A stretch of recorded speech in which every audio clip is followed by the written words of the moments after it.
Hurricane Dogman. Dear Scary Stories NYC.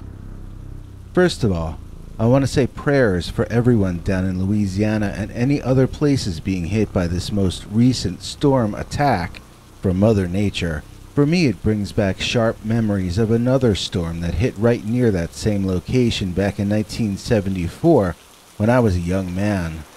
I was stuck down there fleeing the oncoming Hurricane Carmen when I suffered a case of egressus interruptus inflicted upon me by the loup-garou, or the dogman. I may use the terms loup-garou, dogman, werewolf, or rougarou interchangeably in this email. I know that each word has its own different specific meaning, and can mean different things to different people from different areas and cultures. In this account, however, I'm using all those words to mean whatever it was that menaced me on that stormy day over 45 years ago. Imagine driving at the northern edge of an incoming hurricane. Imagine watching the waters overflowing the shore on your left and trees being torn apart by the wind on your right as you try to drive your way out of the storm. And then, imagine the tiny two-lane road you're driving on, suddenly blocked by a soaking wet, mad as hell, 7 or 8 foot tall werewolf. Honestly, I don't remember if it was day or night by that point, but I remember the sky was dark. I suppose the exact time and date could be found by reading the old weather reports from back then. It was early September, I know that much. I had made a delivery all the way down by Chauvin, and since then had been waiting with my pickup truck for a late shipment to take back north. They should have already evacuated, but instead they were still there, and behind on their business to boot. It was taking too long for them to get their act together, and I told them I'd have to get my truck out of the path of the storm. After it finished passing through, I'd call them and see about rescheduling my pickup. Delaying this delivery hurt me a lot more than it hurt them, and it set my mind to worrying about finances.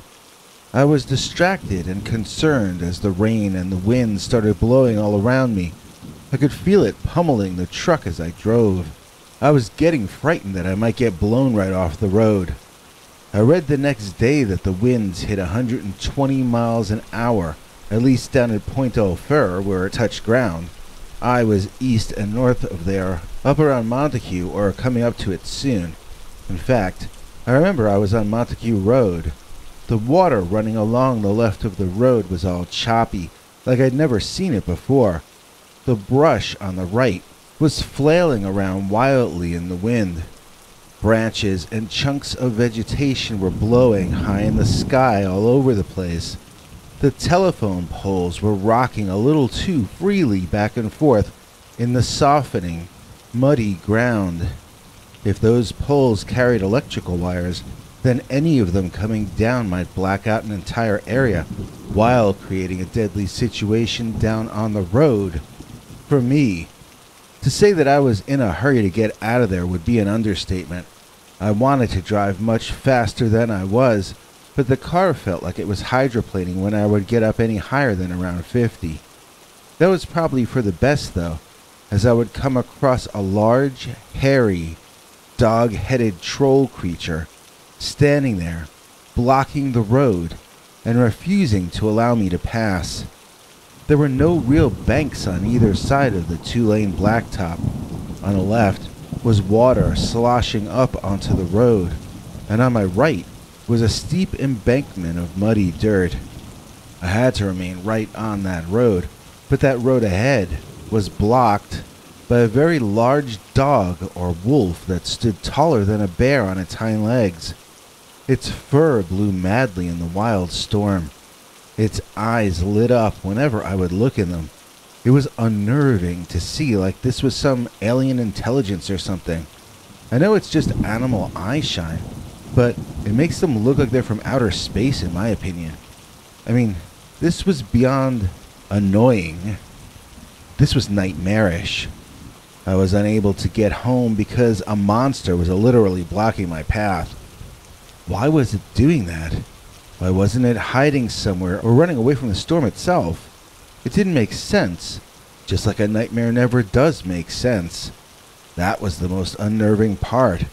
I imagine after I pass away, I'll be met by Mo from the Three Stooges wearing a fake white beard at the gates of heaven. When he asks me how I got there, I want to have an answer ready. If that dogman had caused me to lose my life on that day in that hurricane, I really don't know what I would have been able to tell Mo. I don't know, Mo. Maybe the dogman lost his mind. Maybe the dogman was just, evil? Could that work? I would have understood him hitching a ride in the back of my pickup truck. That would have had clear motivation. I would have been driving him away from the storm. But for that dogman to prevent me leaving and waste his own time, stuck in a storm he didn't need to be suffering inside of, well, that made no sense to me at all.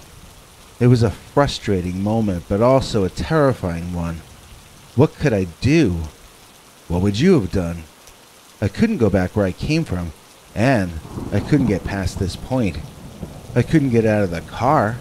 That dog-headed beast would have made short work of me. I had nothing to do but sit there and realize that I was in a bad situation.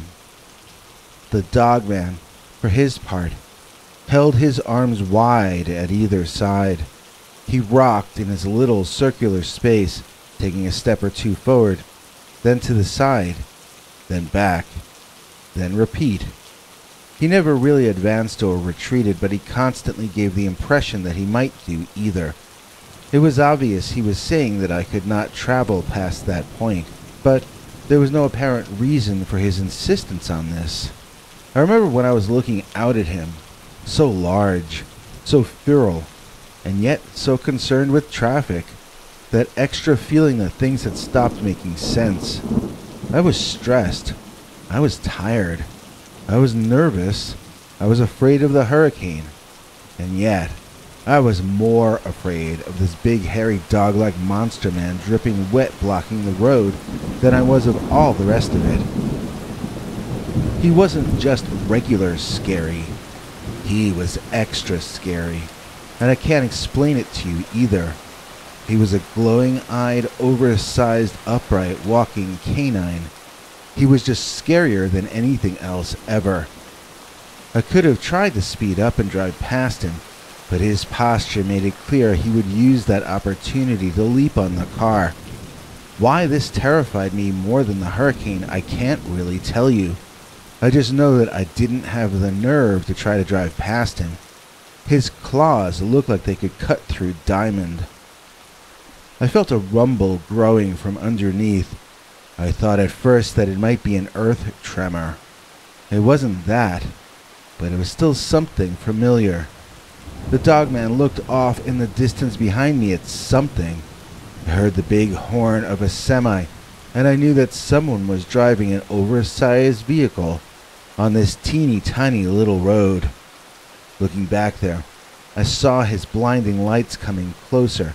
I heard him frantically honking that horn, and I saw a semi-trailer rig speeding toward us on that wet road at well over the legal speed limit.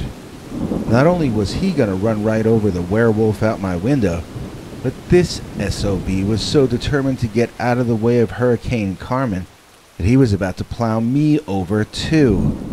I had maybe 20 or 30 feet between me and the dogman, but I touched that gas pedal just the slightest bit, and I turned that wheel as hard as I could to the right.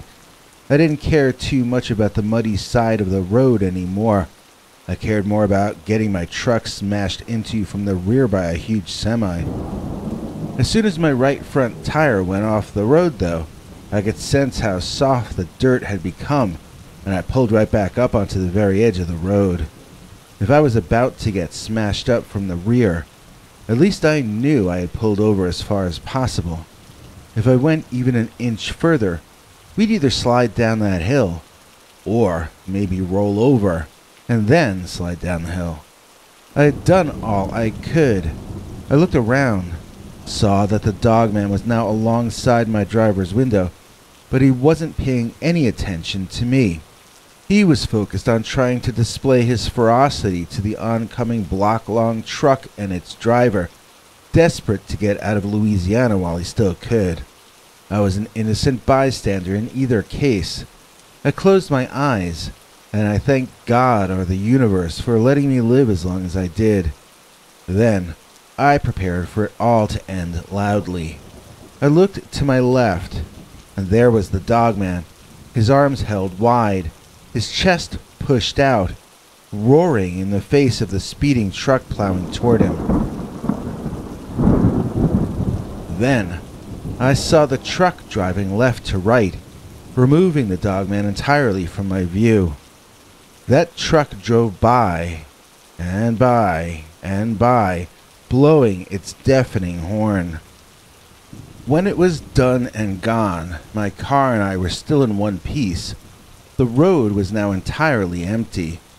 No Dogman, no dog fur, no spot of blood, nothing that showed that he had ever been there.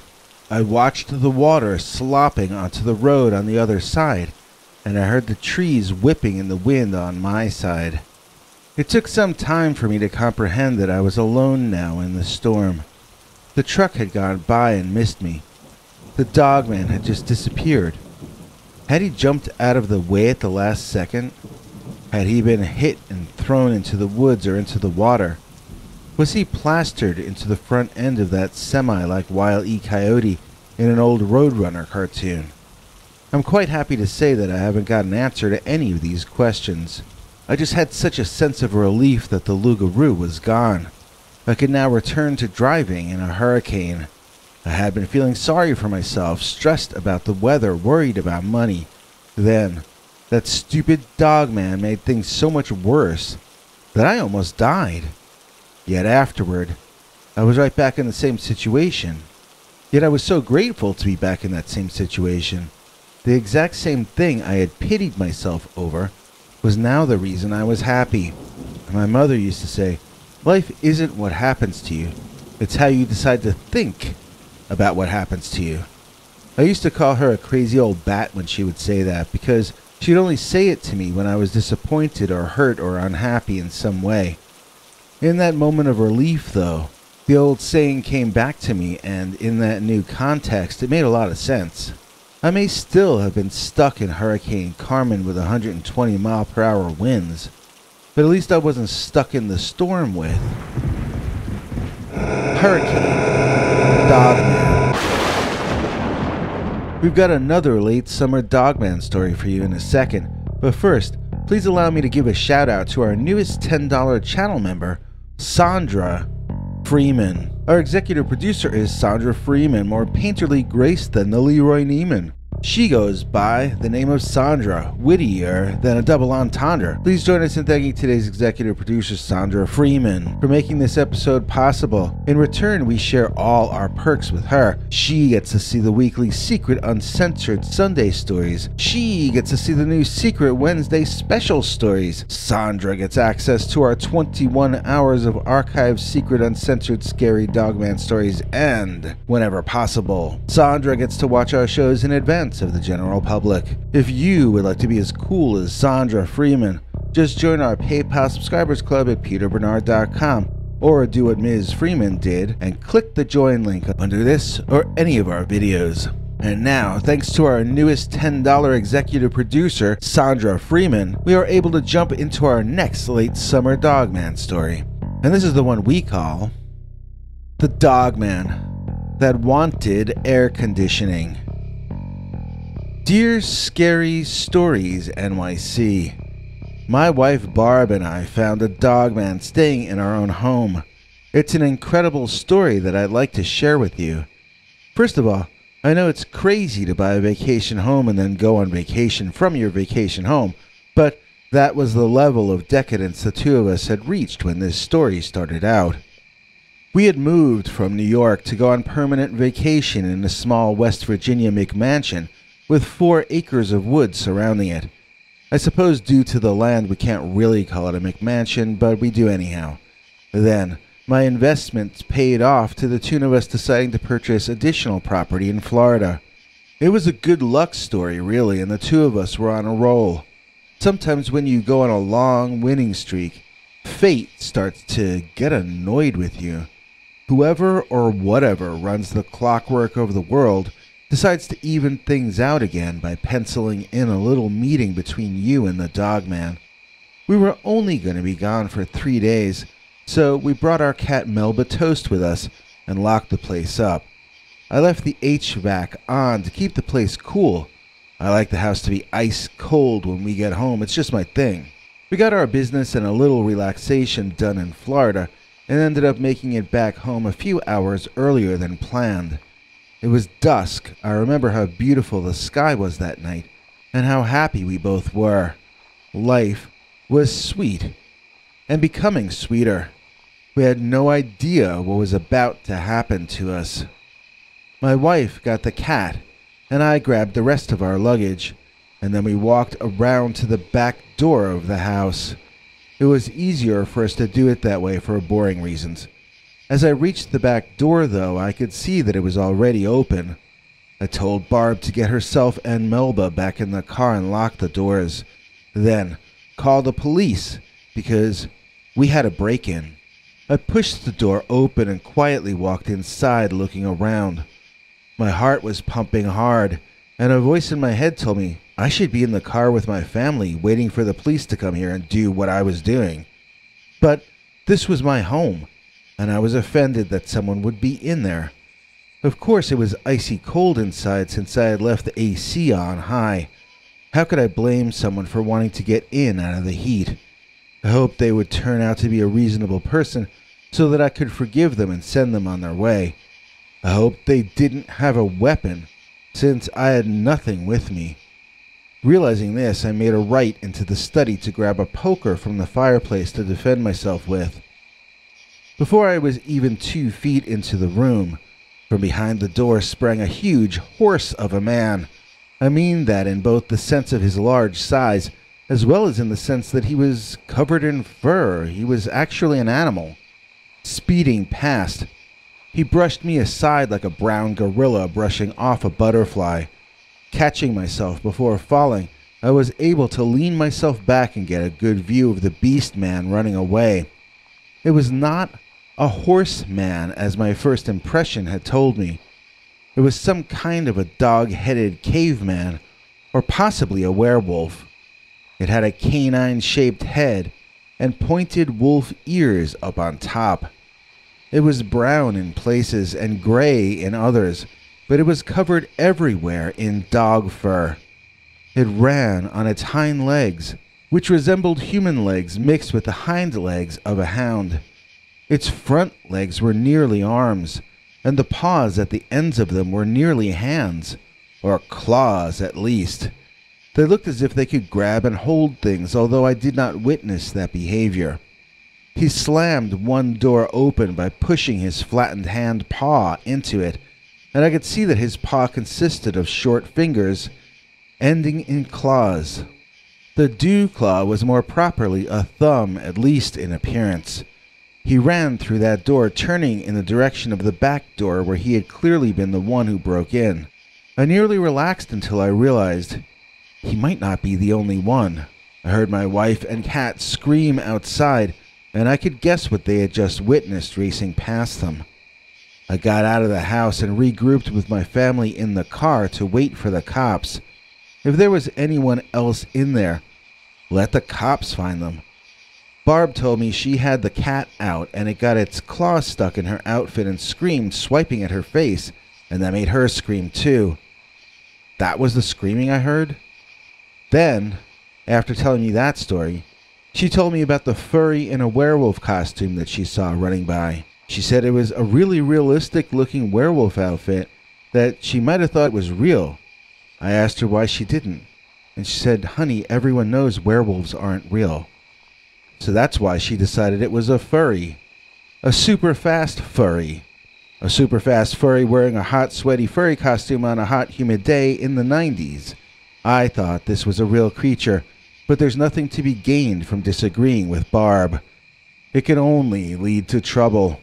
When the police came, they searched the house and found Barb's weed, which I told her she shouldn't just leave lying around. They let her off with a warning, and we went inside to clean up the mess that the dogman had left in a few places. I've been told a number of times by absolute strangers that we should have saved the dog hair and poo that we found, a concept which I find comical and nauseating at the same time. It took a month to really get the smell of that animal out of the house. Melba Toast, the cat, would never again sleep in the two places that the dogman had marked as his. We had that back door taken out and replaced with a high-security double-door system, and the dogman never broke in again. He really shocked me, almost gave me a heart attack, but he didn't attack me when he had me cornered. He chose escape over taking me down, even though I would have been no match for the creature. Because of this, my wife and I were able to resume our lives in a somewhat normal fashion. Things could have turned out so much worse the night when we encountered the dogman that wanted air conditioning. Thanks for watching till the end. If you liked what you saw, please consider clicking like on the video or sharing it with your friends and family that you think might also be interested. If you would like to see more of our work, please consider subscribing and hitting that bell icon next to the subscribe button so that YouTube will alert you when we put out a new video. To become a channel member and gain access to our special perks, you can click that join link under each of our videos. Another option is to join our PayPal subscribers club at peterbernard.com. You can join for as little as 99 cents on YouTube or $1.50 at peterbernard.com, and that gains you access to our weekly secret uncensored episodes. If you'd like to see our 21 hours of archives of uncensored Dogman stories, then please join at the $3 level or above. To get to watch our shows in advance of the public, please join at our $10 level. That gets you all the perks. If you join our channel memberships, you need to check our community page here on YouTube in order to get the links to the secret videos and other perks. If you're in the PayPal subscribers club, Peter will email you all the news and links himself. Once joining the PayPal club, which is Peter's homemade club, please give him a chance to see that you've joined and to compose you a personal welcome email, as none of that is automated. But whichever you join, we'll name you an executive producer for the next available episode. Do you have a scary experience that you'd like to share with us? You can email us at scarystoriesnyc@gmail.com or call our Scary Stories voicemail hotline at 804-LA-SCARY. That's 804-537-2279. It's a Google voicemail box, so that means it keeps cutting off after every 3 minutes. If your story is longer than that, please keep calling back and we can piece it together on our end. Good night, and have a scary tomorrow.